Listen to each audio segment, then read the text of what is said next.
몇 해 전 작고한 우리 영미문학대가 장영희 우리 선생님이 계시는데요. 그분이 쓴 여러 책들 중에 생일이라는 시 선집이 있습니다. 영미권에 있는 시들을 번역해서 모아가지고 쓴 엮은 책인데요. 그 부제를 달았더라고요. 책의 부제가 생일, 사랑이 내게 온 날 나는 다시 태어났습니다. 그래서 사람이 갓난아기로 태어난 날도 생일이지만 사랑에 눈 떠서 삶이 시작된 날도 또 다른 의미에서 생일이다라는 그런 내용이죠. 여러분, 오늘이 누구의 생일인지 아십니까? 네? 네. 여기 오기 전에 절에 먼저 들렀다가 오신 분이 계시는 것 같습니다. 네, 오늘 사회에서는 석가 탄신일로 물론 기념을 하지만요. 훌륭한 인류에게 큰 영향을 끼친 위인이지만 교회가 기념하고 기억할 날은 아니죠. 오늘은 바로 성령 강림주일 초대교회의 공식적인 생일입니다. 그래서 오늘은 우리가 기억해야 될 거는 석가탄신일이 아니고 교회의 생일, 교회 탄신일이라고 생각하시면 되겠습니다. 물론 이제 초대교회가 우리 예수님 오셨을 때부터 이미 시작이 됐죠. 그래서 아기가 엄마 뱃속에서 태동하면서 자라면서 이렇게 있듯이 예수님께서 이미 12제자들한테, 특히 베드로한테 너는 베드로라, 내가 내 교회를 이 반석 위에 세우겠다라고 말씀하시면서 이미 교회는 시작이 됐지만 출생한 날, 딱 교회의 생일은 바로 성령님이 오늘 강림한 날, 바로 이 날이 교회의 공식적인 생일입니다. 우리가 아까 그 구약에서 보면 성령님께서는 원래부터 구약에서도 활동을 하셨죠. 그러나 천지 창조대 이전부터 계셨지만 구약에서에 나오는 성령님은 특별한 때, 특정한 때에 특정한 인물을 통해 특별한 일에 일시적으로 역사하시면서 그렇게 자신을 드러내셨습니다. 그러나 예수님이 이 땅 가운데 오시고 승천하시면서 약속하신 성령님, 그 역사적인 성령 강림이 있은 후에는 성령님께서는 이제 우리의 심령 안에 내주에 계시는 것이죠. 그걸 성령 세례라고 말합니다. 예수 믿는 사람들은 다 성령 세례를 받고 그 안에 성령님께서 내주하시는 은총을 누리게 되는 것이죠. 그래서 성경에서도 누구든지 성령님이 아니하시고는 예수님을 주님이라 말할 수 없다라고 그렇게 말하죠. 우리가 이 시간에 예수님에게 주님이라고 고백할 수 있는 이유는 내 안에 성령님께서 내주하시는 사건, 바로 초대교회의 성령 강림 사건 이후에 있었던 일이다라는 것입니다. 이 성령님께서 강림하셨던 이 사건에 대해서 1절과 2절은 이렇게 말하죠. 먼저 1절은 오순절 날이 이미 이름에, 그리고 2절에는 호련히 하늘로부터 라고 말합니다. 성령님의 임재는 하나님께 달려있다는 말입니다. 하나님이 예정하신 날, 하나님이 뜻하신 날이 이미 이르렀을 때 성령님이 임하셨고, 성령님이 임하심은 누구 사람의 생각과 뜻대로 되는 것이 아니라 호련히 하늘로부터, 하나님으로부터 임하게 되었다라고 말하고 있습니다. 우리에게 성령을 부어주시기 위한 하나님의 뜻과 계획 가운데 우리에게 보혜사 성령님을 약속하신 예수님의 약속이 성취되었던 것입니다. 지금도 마찬가지입니다. 우리 안에 내주하시는 성령님 계시지만, 그러나 성령의 충만한 역사를 이 시간에 역사하시길 하나님은 원하신다라는 것입니다. 우리의 심령 가운데, 우리의 마음 가운데 성령님 나를 온전히 주장하시고 충만하게 하시고 역사하여 주시옵소서, 이 간절한 소망이 넘치는 오늘 하루가 되기를 소망합니다. 그렇다면 우리 최초의 성령 강림 사건에는 어떤 일들이 있었을까요? 2절에 보니까 호련히 하늘로부터 급하고 강한 바람 같은 소리가 있어서 그들이 앉은 온 집에 가득했다라고 말씀하고 있습니다. 성령님 임하시는데 소리가 났다는 것이죠. 급하고 강한 바람 같은 소리가 있었다는 것입니다. 실제로 바람이 분 건 아니죠. 이렇게 머리가 날리던지 옷이 날렸던 것이 아닙니다. 그러나 그들이 강한 바람 같은 소리를 들으며 성령님의 임재를 경험하게 됩니다. 여러분, 바람은 형체가 없지요. 하지만 힘이 있습니다. 느낄 수 있지요. 그래서 바람이 불어오면은, 바람이 여기 나를 스치고 지나가는구나. 태풍이 불 때에는 나무도 뽑히기도 하고 차가 넘어가기도 합니다. 저 미국 땅에 있는 토네이도 같은 경우는 어마어마해서 모든 것을 다 파괴하고 마을을 초토화시킬 정도로 거대한 바람이 훑고 지나가게 되죠. 바람이 부는 것은 그렇습니다. 성경에서, 구약 성경에서 보면 바람은 루아흐라고 합니다. 그런데 이 바람은, 루아흐란 단어는 하나님의 숨결을 이야기할 때도 쓰고 영을 이야기할 때도 쓰고, 그렇게 하나님의 성령을 나타낼 때도 이 루아흐라는 단어를 쓰게 됩니다. 초대교회는 하늘로부터 내리는 급하고 강한 바람 같은 소리를 들으면서 성령님의 어마어마한 역사를 경험했던 것입니다. 성령님의 가득한 하나님의 영이 그 집을 가득 채운 것을 경험했다라는 것이죠. 눈에 보이지는 않지만 성령님의 강력한 능력이 그 삶을 가득 채운 것을 보았다라는 것입니다. 바람이 불면 어떻게 됩니까? 그 바람이 불러가는 대로 우리도 움직이게 되죠. 성령의 바람이 불어오는 곳마다 우리도 같이 움직이게 됩니다. 하나님이 인도하시는 삶을 살게 됩니다. 거룩한 삶으로 인도하시죠. 하나님이 이끄시는 일을 하게 됩니다. 능력 있는 일을 하게 되는 것이죠. 하나님이 말하게 하시는 것을 말하게 됩니다. 내 입술에서 하나님의 뜻이 선포되고 말씀되게 하는 것이죠. 거룩하게 살아가는 삶의 자리로, 사랑하게 되는 삶의 자리로, 복음을 전하게 하는 삶의 자리로 성령은 우리를 이끌어 가시는 것입니다. 이전에 경험하지 못했던, 이전에 느끼지 못했던 강력하고 신비한 체험을 하게 되는 것이 바로 성령의 충만한 경험인 것이죠. 에스겔 37장에 마른 뼈의 환상을 우리는 다 기억하고 있죠. 거기에 생기가 사방에서 불어오지 않습니까? 루아흐가 사방에서 불어올 때 그 죽었던 이들이 살아납니다. 메마른 뼈들이 일어나서 거룩한 극히 큰 군대가 되지 않습니까? 오늘 여기 두려워하던 제자들이 있었습니다. 염려하던 제자들이 있었습니다. 힘이 없고 능력이 없던 이들이 있었습니다. 좌절했던 이들이 있었습니다. 이들에게 성령님이 임하시니 이들이 능력 있게 됩니다. 거룩한 군대가 되며 담대히 복음을 전하게 되며 두려워하지 않고 나아가서 하나님의 말씀을 전하는 성령의 바람이 불어오는 사람이 되는 것입니다. 오늘 이 시간 성령 강림 주일에 우리들 역시 성령의 바람을 느끼기를 소망합니다. 바람같이 임하시는 성령의 역사를 경험하기를 소망합니다. 주님이 일하시는 대로, 이끄시는 대로 담대히 나가서 복음을 전하는 하나님의 사람이 되는 저와 여러분 되시기를 소망합니다. 그 다음으로는 성령님 불에 혀처럼 갈라지게 임하는 것을 보게 되죠. 불의 혀처럼 갈라지는 것, 3절에 말씀합니다. 마치 불의 혀처럼 갈라지는 것들이 그들에게 보여 각 사람 위에 하나씩 임하였다라고 말하고 있습니다. 냉랭했던 심령, 차가웠던 심령이 불의 뜨거운 불처럼 뜨거워지고 그리고 타오르게 되지요. 예수님 승천하시고 허전했던 마음, 식어버리고 있는 마음, 혹시 굳어져 있던 마음 있었습니까? 성령님께서 그 심령 가운데 불을 던졌던 것입니다. 기도하던 그 이들 가운데 마가의 다락방 120명 기도하는 이들의 심령마다 각 사람 위에 뜨거운 불이 임해서 얼마나 간절하게 됐는지, 얼마나 절박하게 됐는지, 얼마나 세상의 다른 것들은 보이지 않고, 얼마나 내 헛된 것들은 보이지 않고 하나님의 거룩한 능력을, 성령 하나님의 거룩한 그 뜨거운 능력을 주목하게 되었던 것입니다. 예레미야는 이렇게 고백하죠. 내가 다시는 여호와를 선포하지 아니하며 그의 이름으로 말하지 아니하리라 하면 나의 마음이 불붙는 것 같아서 골수에 사무치니 답답하여 견딜 수 없나이다. 하나님 일하면서 실망합니다. 좌절합니다. 사람들한테 외면당합니다. 예레미야 마음이 다쳤습니다. 차갑게 식었습니다. 이제 내가 다시는 하나님 말씀 선포하지 않을 겁니다. 하나님 나를 속였죠. 내가 이렇게 해서 얻은 것이 무엇이 있겠습니까? 나는 다시는 여호와를 선포하지 않으며 그 이름으로 말하지 않겠다고 얘기했을 때 성령님 그 심령을 뜨겁게 합니다. 간절히 타오르게 합니다. 답답하여 견딜 수 없도록 심령이 불붙는 것 같도록 역사하셨다라는 것이죠.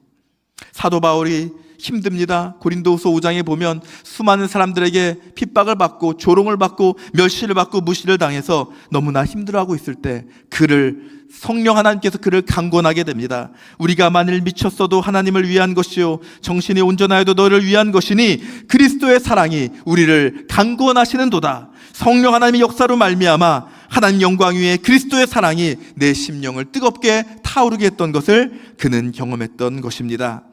성령의 충만함을 경험하는 이들은 그래서 뜨거운 가슴을 가지게 됩니다. 혹시 예배의 자리에 나아가는데 가슴이 뜨겁지 않은 분들이 있습니까? 더 이상 말씀을 보아도 눈에 들어오지 않고 말씀을 들어도 별로 들리지 않고 기도는 하고 있지만 깊은 기도의 자리로 나아가지 못하는 분들이 있습니까? 가슴이 차갑게 식어버린 분들이 있습니까? 성령의 충만함이 필요한 것입니다. 다른 게 필요한 게 아닙니다. 재밌는 것, 즐거운 것, 유익한 것, 유용해 보이는 것, 아름다운 것, 이것이 필요한 것이 아니라 바로 이 시간 우리에게는 성령의 충만함, 강력한 성령의 임재가 필요한 것입니다. 어떤 이들은 성령의 충만함을 원하지 않을 수 있습니다. 나 이렇게까지 하고 싶지 않아요. 그냥 적당히 믿고 싶어요. 그냥 예수님 그냥 믿는 믿음만 가지고 적당히 살아가겠습니다 라고 마음에 먹으시는 분들에게 하나님께서는 말하죠. 성령을 받으라라고 예수님 명령하신 그 명령을 기억하라라고 말씀하시는 겁니다. 성령의 충만함을 입으라는 것이죠. 어떤 이들은 성령님을 제한합니다. 하나님, 내가 원하는 모습으로만 역사해 주세요. 내가 원하는 것만 주세요. 나에게 은사만 주세요. 나에게 지혜만 주세요. 나에게 물질만 주세요. 필요할 때만 성령님 나타나셔서 내가 원하는 것 들어주세요. 마치 램프의 요정을 부르듯이 내 필요한 것만 구하는 분들이 있습니다. 성령님은 제한되는 분이 아닙니다. 나의 심령과 나의 모든 인생을 주장하셔서 놀랍게 들어 사용하시고 내가 꿈꾸지 못하고 생각지 못했던 놀라운 역사 가운데 성령 하나님은 우리를 인도하시고 뜨겁게 하시고 사용하신다라는 것입니다. 성령 하나님을 제한하는 것이 아니라 나를 온전히 주님께 맡길 때 구하는 자들에게 성령을 주시며 주님께서는 놀랍게 일하시는 것이죠. 오늘 성령의 충만함 받은 제자들은 그래서 성령의 말하게 하심을 따라서 하나님 말씀을 선포하는데 여러 언어들로 선포합니다. 4절에 보니까 이들이 다 성령의 충만함을 받고 성령의 말하게 하심을 따라 다른 언어들로 말했다고 말합니다. 6절에는 보니까 자기의 방언으로 말했다라는 표현이 나와 있죠. 이 방언이라는 것은 흔히 우리가 알고 있는 은사로서의 방언과는 달랐습니다. 우리 고린도전서에 보면은 방언에 대한 설명이 나오죠. 영으로 기도하는 것이라고 그렇게 설명을 하고 있습니다. 그래서 방언하시는 분들을 옆에서 이렇게 그 기도를 들으면 무슨 말 하는지 알아들을 수가 없죠. 영의 언어기 때문입니다. 어떨 땐 그냥 랄랄랄라, 어떤 때는 따따따따 하는 것 같지만 또 그 방언이 점점 하다 보면 발전하기도 하고 그러는데요. 간혹 드물게 어떤 언어로, 방언으로 기도하는 분들도 있습니다. 그러나 대부분에는 알아들을 수 있는 언어가 아닙니다. 하지만 이때 성령 강림 때의 방언은 달랐습니다. 실제로 알아들을 수 있는 다른 언어들이 말해졌다고 말하고 있죠. 말씀에 읽지 않았지만 9절에서 11절에 보면은 이들이 들었던 온갖 지역의 방언들이 목록들이 나와 있습니다. 바데와 메데와 엘람과 메소포타미아와 유대와 갑바도기와 본도와 아시와. 10절에 가니까 부르기아와 밤빌리와 저 먼 애굽과 구레네, 리비아까지, 로마까지. 11절에는 그레데인과 아라비아인들의 방언까지 나오게 됩니다. 마지막에 있었던 로마와 그레데와 아라비아는 지중해권을 넘어서 그 당시에 로마 세계의 대부분, 그리고 거기에 각지에 흩어져 살던 유대인들이 살던 모든 곳의 말들이, 모든 지역의 말들이 그날 그 자리에서 다 나왔던 것입니다. 그래서 5절에 보니까 그날 경건한 유대인들이 천하 각국으로부터 예루살렘에 모여 있는데 그 천하 각국의 언어들을 다 듣게 되었던 것이죠. 성령의 역사는 이렇게 바벨탑, 창세기에 나오는 바벨탑과 반대되는 사건입니다. 창세기의 바벨탑은 어땠습니까? 우리의 이름을 하늘 끝까지 높이자라는 인간의 교만으로부터 시작됐던 것 때문에 하나님은 그 언어를 혼잡하게 해서 그들을 소통이 안 되게 하고 흩어버렸습니다.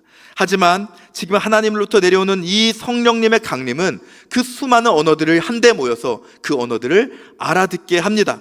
그리고 성전에 모여서 하나님의 말씀을 듣는 역사로 이어지게 되는 것이죠. 인간의 교만함은 우리를 흩어지게 하지만 성령님의 임재는 우리를 한자리에 모이게 하고 그 말을 알아듣게 하고 서로 소통하게 하는 것입니다. 하나님의 큰 일을 말했다고 하는데 그 큰 일이 무엇입니까? 바로 복음이죠. 예수님의 구원 사역, 우리를 위하여 십자가에 죽으신 그 놀라운 역사, 그 예수님의 이름을 믿으면 우리는 구원을 받는다는 복음의 메시지가 선포되었습니다. 온 나라 말로. 왜냐하면 빨리 온 열방의 말씀이 선포되고 구원이 전해져야 되니까. 그날 이후로 교회가 출발했고 그날 이후로 교회는 땅끝까지 퍼져나가서 이렇게 하나님을 예배하는 귀한 모임으로 나아가게 되었던 것이죠. 그렇습니다. 여러분, 성령 충만한 사람은 이렇게 변하게 되죠. 오늘 14절에 보니까 베드로의 변화된 모습이 나옵니다. 우리 14절 말씀 한번 같이 읽어보겠습니다. 베드로가 11사도와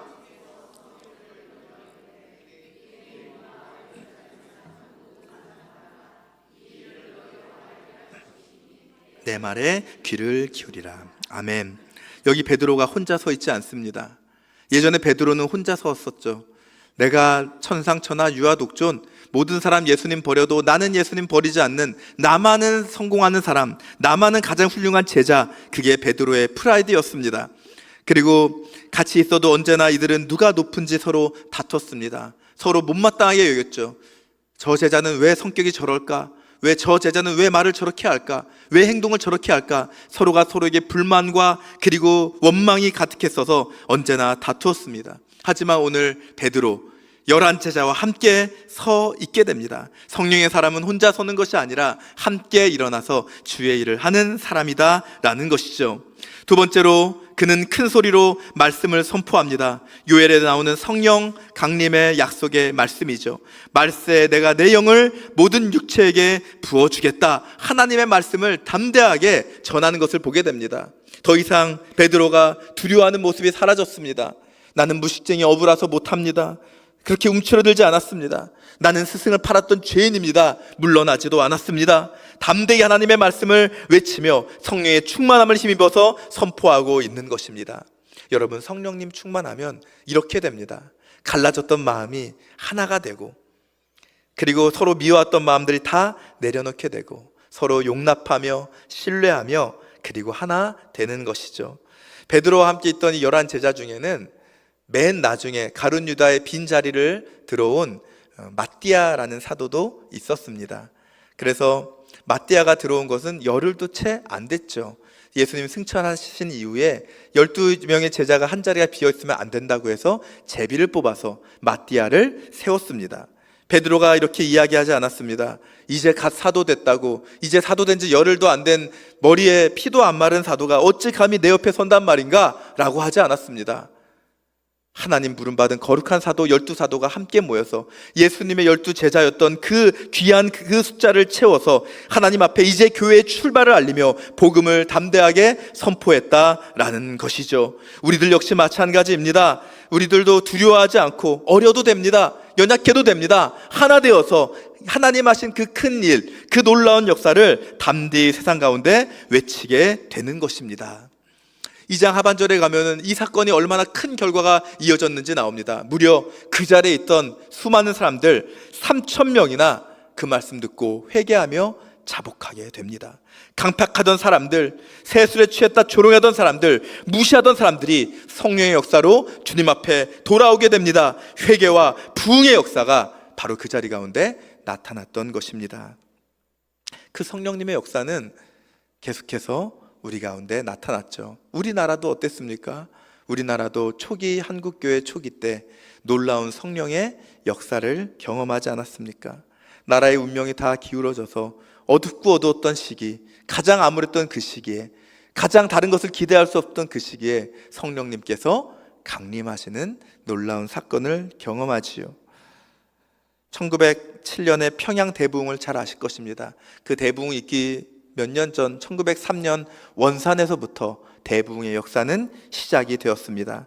그 당시 한 선교사가 있었습니다. 의료사역으로 이 땅에 왔던 로버트 하디 선교사. 그는 뛰어난 엘리트였죠. 의사였습니다. 자신의 힘으로 열심히 사역을 해서 귀한 선교사역을 감당하고자 노력을 했는데 아무리 노력해도 그 선교사에게 결실이 맺혀지지 않았습니다. 왜 안 될까? 왜 안 될까? 왜 많은 성도들은 떠나가게 될까? 교인들은 늘지 않고 기존에 있었던 성도들은 변화가 되기는커녕 여러 불화와 다툼과 죄악이 끊이지 않았습니다. 이들은 왜 이렇게밖에 안 될까? 하디는 그렇게 생각을 했죠. 그런데 어느 날 성령님께서 그의 마음 가운데 말씀하십니다. 그리고 그에게 얼마나 많은 죄악이 있었는지를 보여줍니다.